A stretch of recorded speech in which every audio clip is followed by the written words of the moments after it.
On today's video, I'm going to show you guys how to change your paddle shifters. So, if that's what you want to know how to do. Stick around.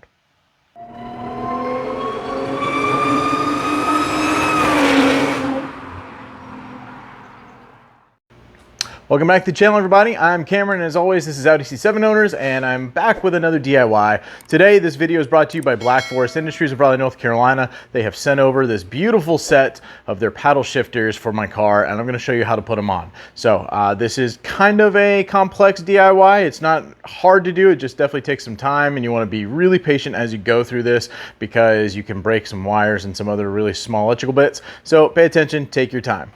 Additionally, something weird about this video that you guys hadn't seen in a long time, I'm gonna have to actually dub over with my vocals over some of the video. And the reason for that is when I filmed this, I was kind of talking through what I was doing as I was doing it. The microphone wasn't plugged in all the way and it didn't capture any of my audio. Got all the video, but no audio. So bear with me on that. If you don't think the audio syncs up with the video perfectly, it's just, you know, it is what it is. So that's a weird thing. That ends about halfway through the video. You'll see everything pick back up. But yeah, we're gonna go ahead and jump into the DIY and I'll start dubbing over this. Okay, so we've got the box that your paddle shifters are going to come in. It's a very nice little fancy box here. And once you open it up, you can see that the paddles come very well protected with some foam. You've got your two paddles, and then in the middle there, those two little dots, those are your emblems that you're going to be able to put into your paddle shifters, the Black Forest emblems. They have a couple options on colors for those, so you know, just pick which ones you want. I went with the black anodized paddle shifters, and they also have just like regular silver anodized, you know, metal looking paddle shifters. So just get whichever ones you think will complement the interior. So that part there, that's what your shift module will be put into, and yeah, we're gonna move on to the next step. Haha, here we go. We are at the steering wheel, and we're gonna talk about what it takes to remove the airbag, and obviously you're gonna remove the steering wheel, but we gotta remove everything around it. The way we do this is you're gonna have to be able to turn your wheel 90 degrees left and right, so you need to make sure that your steering lock is off, but go ahead and turn it 90 degrees one way, and then a really good trick here is take your phone, put it in the selfie mode of the camera, and set it behind the steering wheel up against your dash so you can see the back of the steering wheel, because there's a little bar that we're gonna have to manipulate to be able to remove your airbag function. And so we're about to jump into that view that I've used. I did a little recording here. You can see I'm in selfie mode with my camera. You can see that little bar there that is underneath the silver ball. All you need to do is get a screwdriver behind there and get it behind that bar and push it straight down, like as if you're trying to push it towards the floor. And that will pop that little silver ball out. And when that does, the airbag will be a little bit loose on the top, and you just kind of want to make sure it didn't get pushed back in, because it pushes back in really, really easily.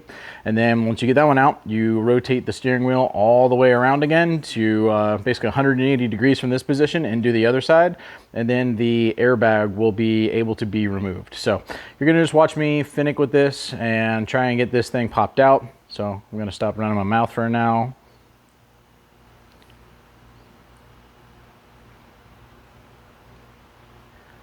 You can see I'm using a stubby screwdriver here. I think I might switch to a longer screwdriver, but anything that I get in there, I'm using a flathead. You can see I just pop that bar down, got the mount of the airbag container, whatever you want to call it, pulled away, and then yeah, we flip it over and do it on the other side, which I don't think I'm going to show that. Nope.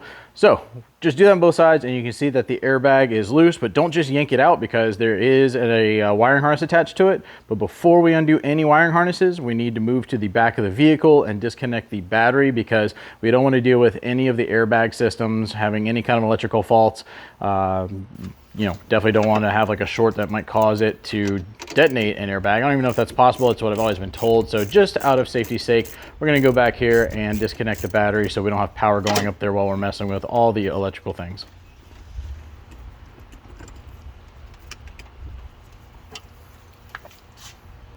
Okay, so now that the battery is disconnected, yeah, we're going back. You can slowly pull that out. Don't pull it out fast.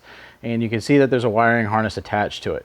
Now you see the yellow tab with the green end tab there. That little green tab pulls out kind of towards you, so you can use like a 90-degree pick to grab it and pull it out. And once that green tab is pulled away, you can press on it and pull that yellow tab out, and that will disconnect the airbag from the steering wheel.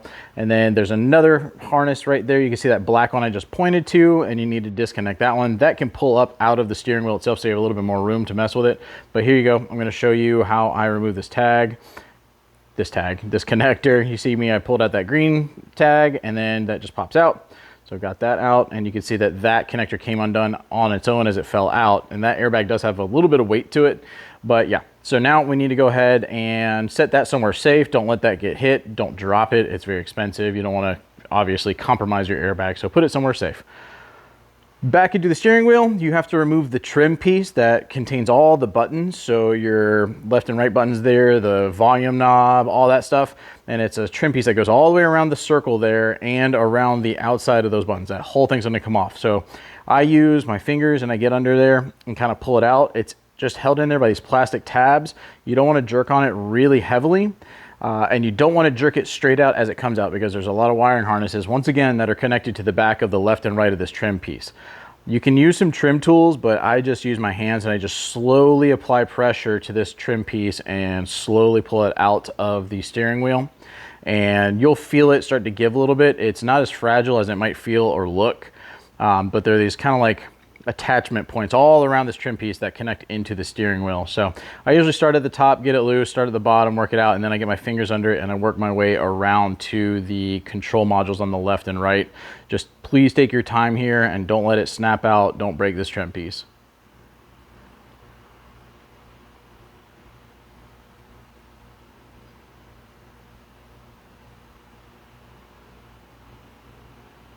All right, so got this trim piece loose, but I'm not pulling it off completely because we have multiple wiring harnesses on the back of it. And these are really fragile wiring harnesses. They're very small. They're easy to come out of these modules in the back.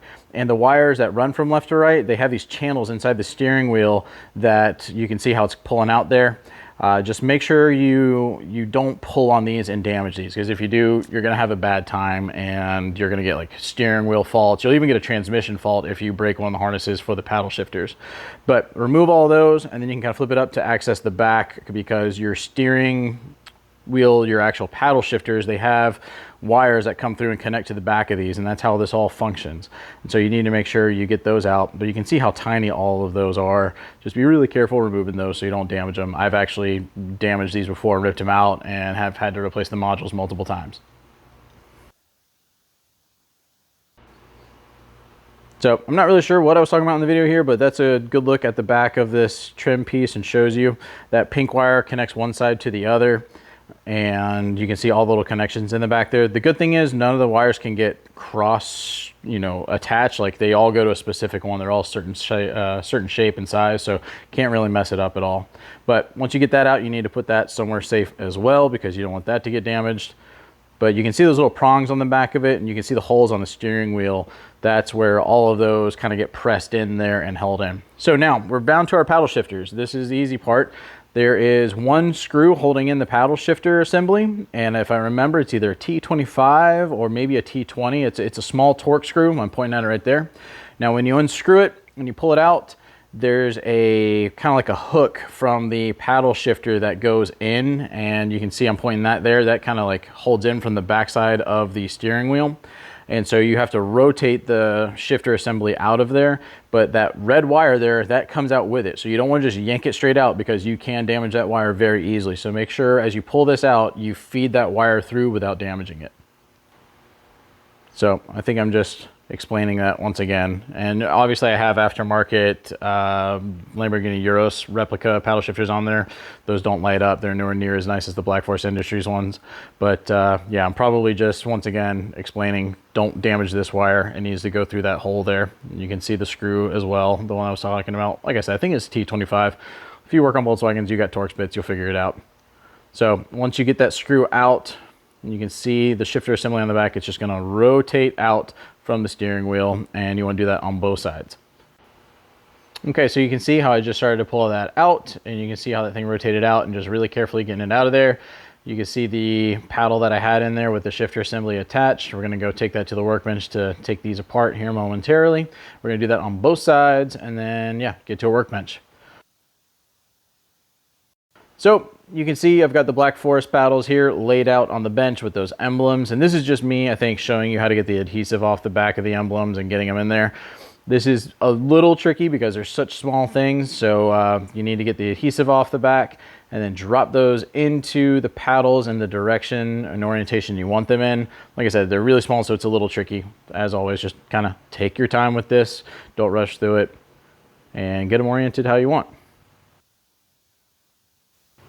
Okay, so I've got the emblems into each of the paddles. I'm going to set those off to the side, and now we need to talk about how to disassemble your shifter. Now this is an OEM shift assembly, and just so you guys know, on my car it might look a little different with what I'm doing here because I'm using S3 shift modules. Remember I told you I damaged some, and the BFI paddles that I have are actually made for an S3 because I have S3 modules. That's specific to me. There's gonna be a video here in a bit showing you C7 ones, but I'm showing you here how to disconnect the shift module itself from the paddle. This is an OEM paddle. So you can see there that what I'm pointing out with that tiny screwdriver is a metal pin that goes all the way through this. And so what you wanna do is you wanna get your, I guess, you know, whatever you want to call it, a screwdriver or anything really small, and just kind of get in there real tight. You saw where I pushed that in and push it out a little bit, and then take some needle nose pliers and pull that pin the rest of the way out. Do not lose that pin, do not bend it. Set it somewhere safe and somewhere you can keep track of. And then now the actual shift module can pull away from your paddle. And just be really careful, there is a spring in here. Don't force it open, take your time to kind of disconnect it from the paddle. And take note of the orientation. You can see there's that spring there I was telling you about. It's over this little pin. We'll talk about that later. But there's the button for engaging the actual shift. But set that over there. Okay, so you guys remember how I told you I'm running S3 shift modules on my paddles because I broke my C7 ones? Yeah, that's why. But I've got a video from Black Forest Industries, and they're going to show you the modification that you have to make in order to get their paddles to function with your shift modules perfectly. That sounds like a lot, but it's actually super simple. So I've got the video, and I'm going to dub over the video kind of explaining what's going on in this. And it's really easy to follow along, and you're just basically got to like snip a part of like this little tower off of it. So let's jump into that. Okay, so we have two different kind of shift modules here. On the left is earlier C7 ones, and on the right is, I think, a later one that might be off of facelift C7s, or it could just be something completely different. But see a little white dot on the right? On the left, in the same spot, that's the part we're going to focus on. So on your C7s, we have a floating spring over a, like, they call it a plunger, but it's basically this little tower. You can see the black there. You can see the spring kind of hanging above it. On the right, it's a captured spring, so it can't come off. That spring on the left can come off of there and get lost easily and can get damaged, so don't mess with that. But basically, we just need to trim the top of that tower that the floating spring is sitting on just a little bit, and we are going to get into showing you how much to take off. On the right side, that captured spring, you don't really need to mess with that at all. It's in there, it's the correct height and everything. So we're just worried about the module on the left here. So yeah, you can see on the right now we have the other C7 module. This one has already been modified. It's already been trimmed down a little bit, and you can see it's trimmed down not even, I don't know, a few millimeters, you know, just below that second curve in the spring. So we're not taking off too much of this tower at all. Okay, so this is the one that hasn't been modified yet. We're going to pull that spring off. It can kind of twist and pull up and off. Just be really gentle with it. You don't want it to stretch. And once that gets off, you want to use just some kind of a really good cutting tool, you know, a pair of dikes, a good sharp pair of scissors, something to cut the top of this plastic tower off. And remember, just trimming it a little bit. The reason we have to trim it is if you were to install this module onto the paddle as is, it would not allow the paddle to really press back to engage the shift, and it wouldn't have the ability to reset at all either. So you can watch them now. They're going to take these. These are actually like little mini metal shears that kind of come with like some like chicken wire, but they are very sharp. And we're just going to trim off, I mean, I think that's like 1/8 of an inch worth of distance on this tower. Just a nice clean cut straight across, and then put the spring back on. And once that spring's back on, we can move this module back over to the workbench to get the paddle attached. Okay, so we've already got that one attached to the upshift side, so we're going to do it with the downshift side. And what you want to do is match the channel. So this is where the pin goes through, this piece here, those 3 channels. You want to match that up with where the pin goes through the module, which is this side here. And what you don't want to do is start there by matching them and try and put it in, because there's a little plastic hanger, like a little hook here. You can see there, that hook is going to grab on the inside of this plastic. So we want to start that first. It's going to go right under this little corner lip here, if you can see in there. So we're going to get that in like that first, and then we're going to press this down onto the actual metal housing. And once that's in, we can get your guide pin and put that through. Now there's a skinny end and a fat end. Make sure you use the skinny end first and go in there, and then you can use a pair of pliers just to push it the rest of the way in. And now that is completely attached to the paddle. Okay, time to put the paddle shifter back onto the car. So we've got the one side connected already. This side, we just come from the back, feed your wiring harness through first. I'm gonna try and do this one-handed here, which might be a little tricky. So we're gonna get that fed through first. Hold on one second. All right, once that's fed through, you wanna get that little plastic clasp in through your steering wheel, just like that. And that should line up the T20 bolt hole there. And so we can get that started.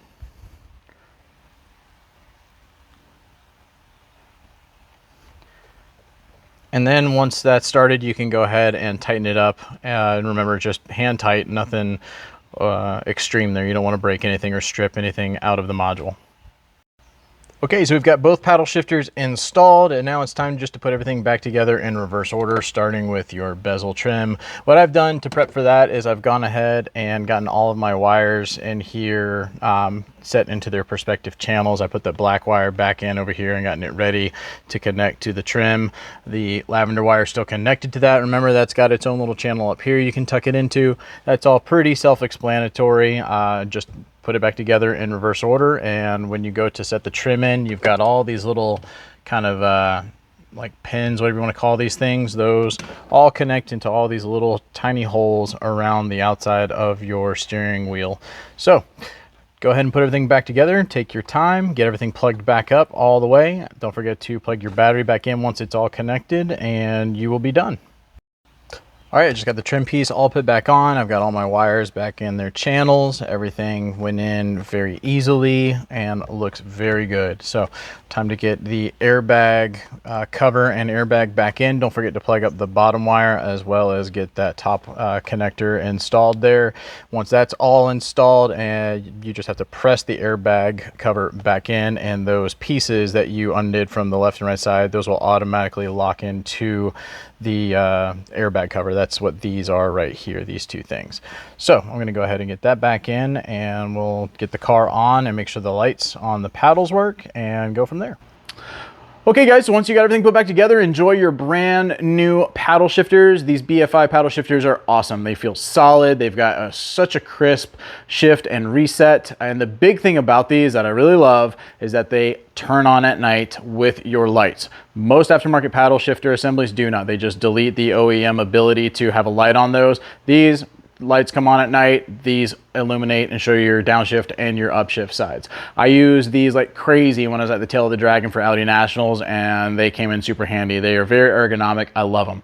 Thank you so much again to Black Forest Industries for supporting the channel with another one of their fantastic products. Check the link in the description below if you want to buy a set for your car. I definitely suggest it. It complements the interior so well. Go check them out. Give them a follow on all their social medias. You can check the links for those below as well. As always, please like and subscribe. And if you guys want to see something else specifically on the channel going forward, let me know in the comments below, and I'll see you on the next video.